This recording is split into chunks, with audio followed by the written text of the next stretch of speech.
Quebre todas as barreiras que te impedem de ser livre para amar, de avançar, anunciar, curar, libertar, ser santo. É isso que a gente vai aprender hoje com a palavra. Existem barreiras que impedem, atrapalham a nossa santidade. E a gente precisa ter clareza e aprender com Jesus através de Lucas 14, com a cura do hidrópico. Era dia de sábado e Jesus foi convidado por um chefe de fariseu para ir ter uma refeição com eles.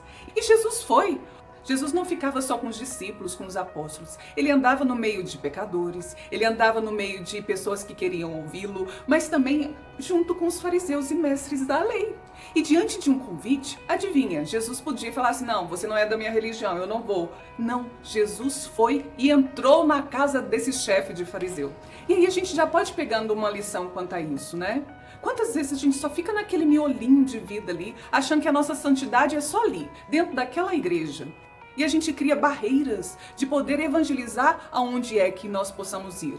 Por exemplo, festa de Natal, estamos chegando no Natal, muitas vezes algumas pessoas não vão até aquela casa, até mesmo de parente, porque não professam a mesma fé. Jesus não era assim. Ele ia, mesmo sabendo que os fariseus estavam convidando com interesses outros, mas Jesus mesmo assim ia.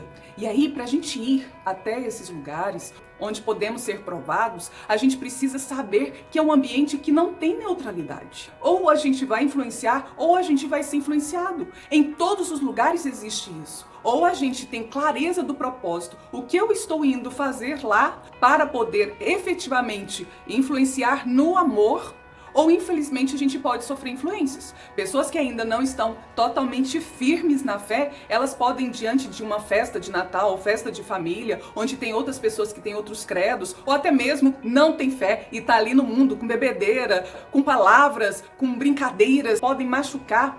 As pessoas podem ser influenciadas. E aí, diante disso, quando Jesus entrou lá na casa desse chefe do fariseu, todos observavam.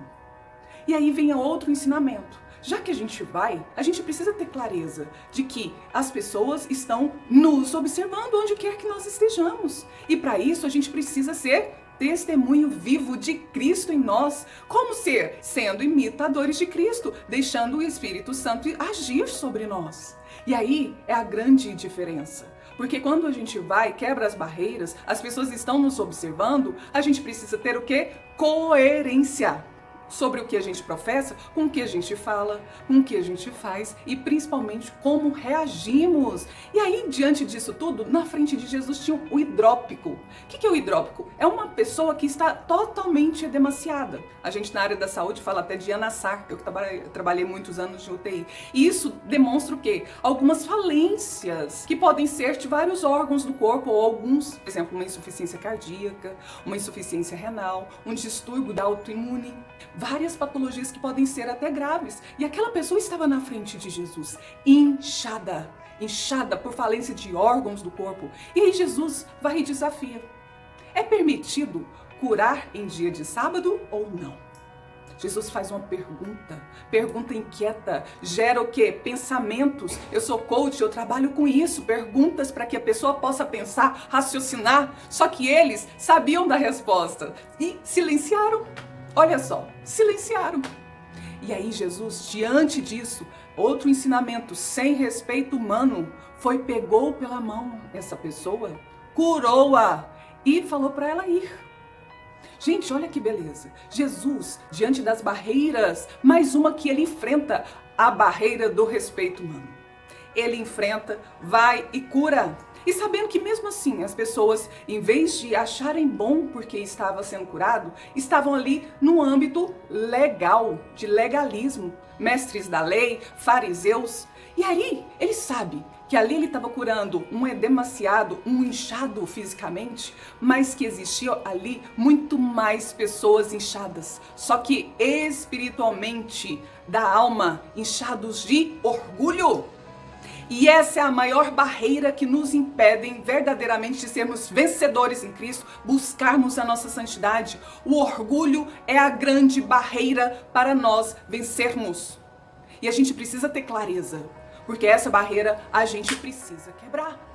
Marla, mas como assim? Eu não sou orgulhosa? Daí já começa o orgulho. Todos nós temos uma raiz de orgulho.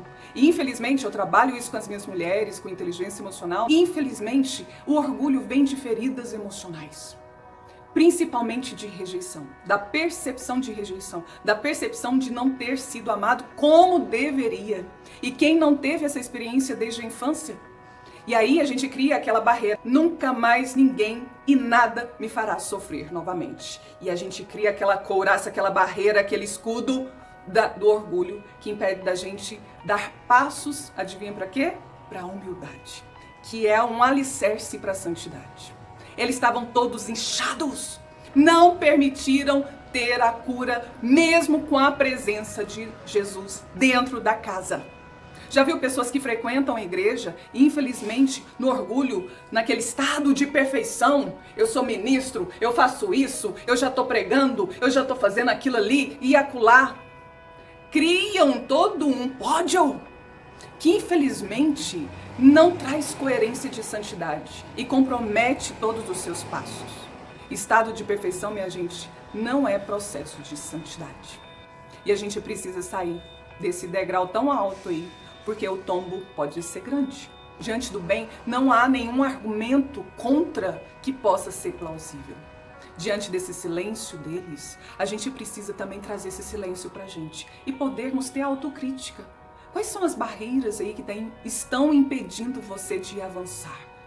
De você efetivamente poder amar e se amar?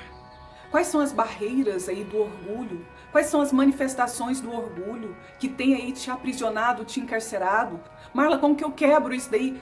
Peça humildemente, esse já é o primeiro passo para quebrar o orgulho.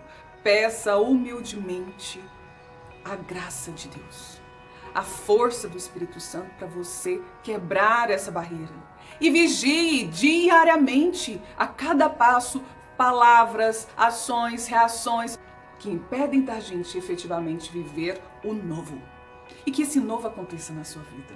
Que a gente possa aprender com as lições de Jesus e a gente possa avançar para se libertar e libertar outras pessoas. Deus abençoe sua vida. E se essa palavra fez sentido para você, curta, comente aí, coloque a sua oração, compartilhe com as pessoas que estão aí com tantas barreiras, tantas feridas emocionais e que precisam avançar, ter essa percepção. E o primeiro passo, humildade, pedir a Deus.